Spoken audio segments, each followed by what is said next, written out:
Muy buenas traders, ¿cómo están? Mi nombre es Lucila y los invito en esta oportunidad a un nuevo capítulo de esta sección llamada Claves del éxito psicotrading en resumen. Hoy vamos a ver un libro que pidieron muchísimo, que es Hábitos Atómicos. Vamos a ver que este libro va a explorar la importancia de los hábitos y cómo pueden tener un impacto significativo en nuestras vidas. También el libro va a tener una idea principal, que es que los pequeños cambios que este libro denomina hábitos atómicos, pueden producir grandes transformaciones a largo plazo. En este resumen entonces vamos a hablar de esos cambios que pueden generar una gran diferencia. También vamos a hablar de un término que el autor explica como agregación de ganancias marginales y las mejoras del 1%. También vamos a ver la importancia de la repetición para los hábitos y qué hábitos son considerados favorables y qué otros son desfavorables. También vamos a hablar un poco sobre en qué consiste el progreso y qué sería la meseta del potencial latente y también cómo cruzar esta meseta.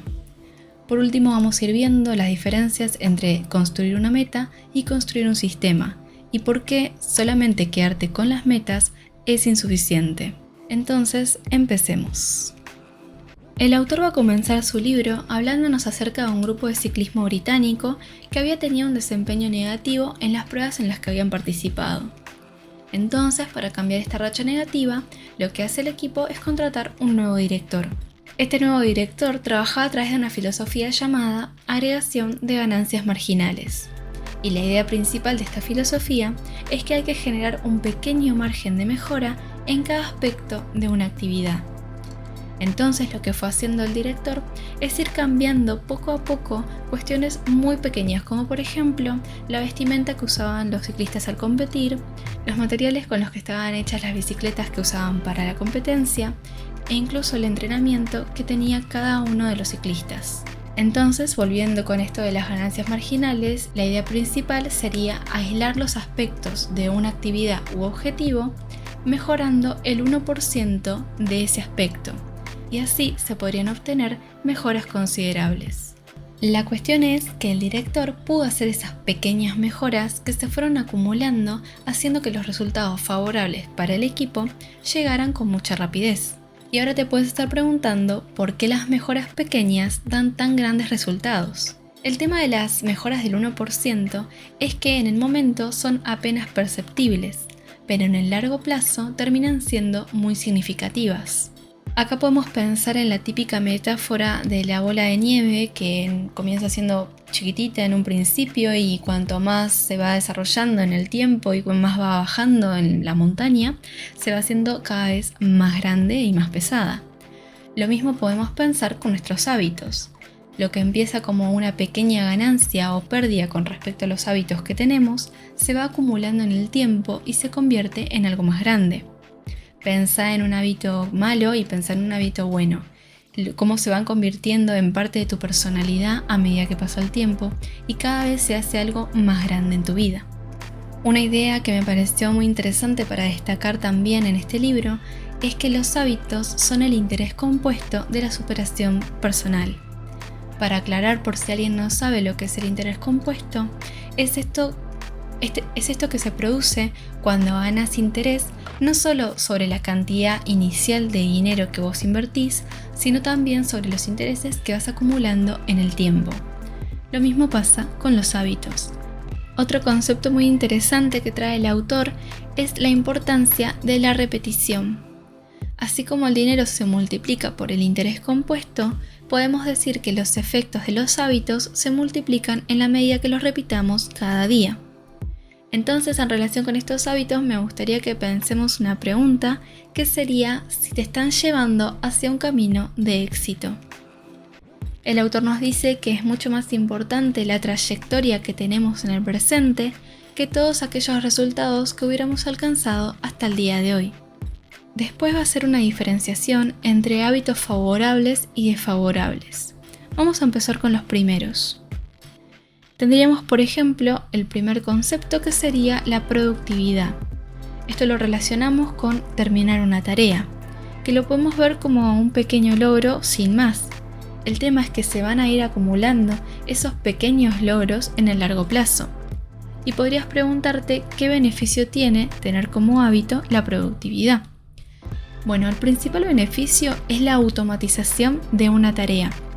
Esto te va a permitir tener mayor libertad para dominar nuevas habilidades.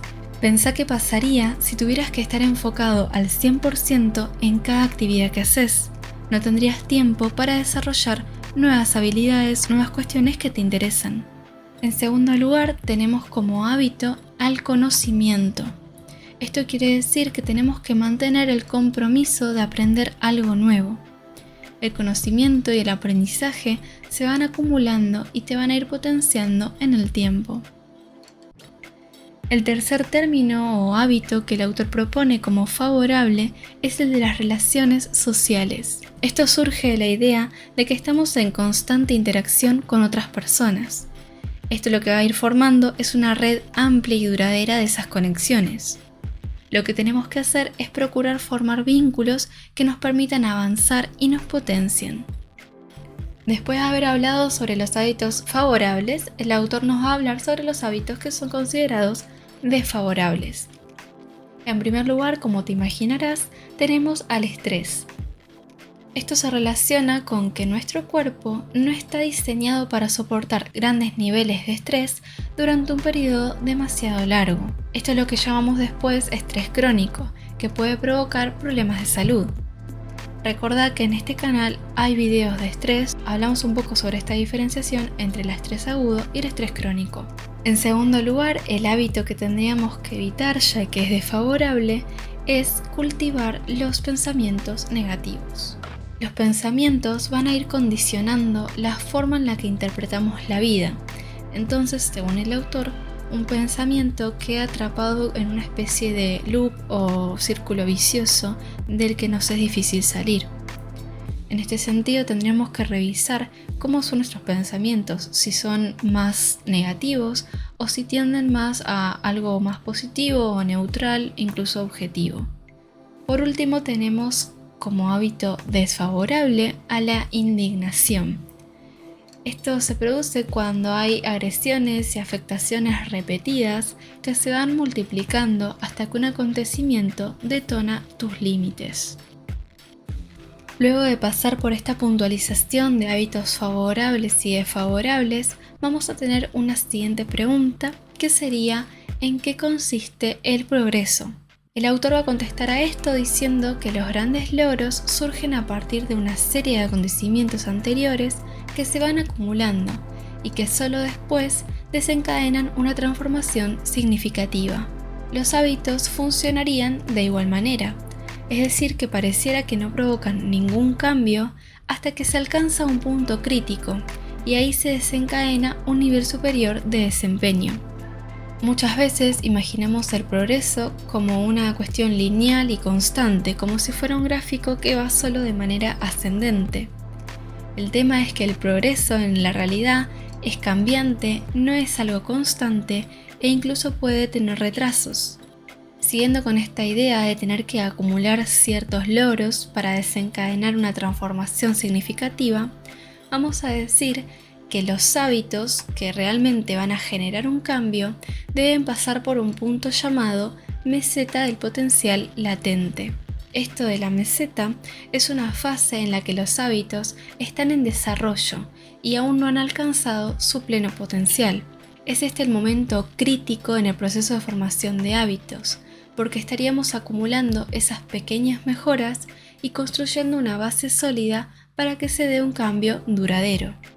Mientras vamos subiendo esa meseta es cuando vamos acumulando esos logros de los que veníamos hablando, y una vez que podemos pasar esa meseta es cuando construimos esos cambios o cristalizamos esos hábitos favorables o desfavorables, pero vamos a conseguir que se cristalicen dentro de nuestras rutinas, dentro de nuestra personalidad, dentro de nuestra vida. Una cuestión que me parece muy interesante para que pensemos es que el trabajo no se desperdicia, sino que se acumula.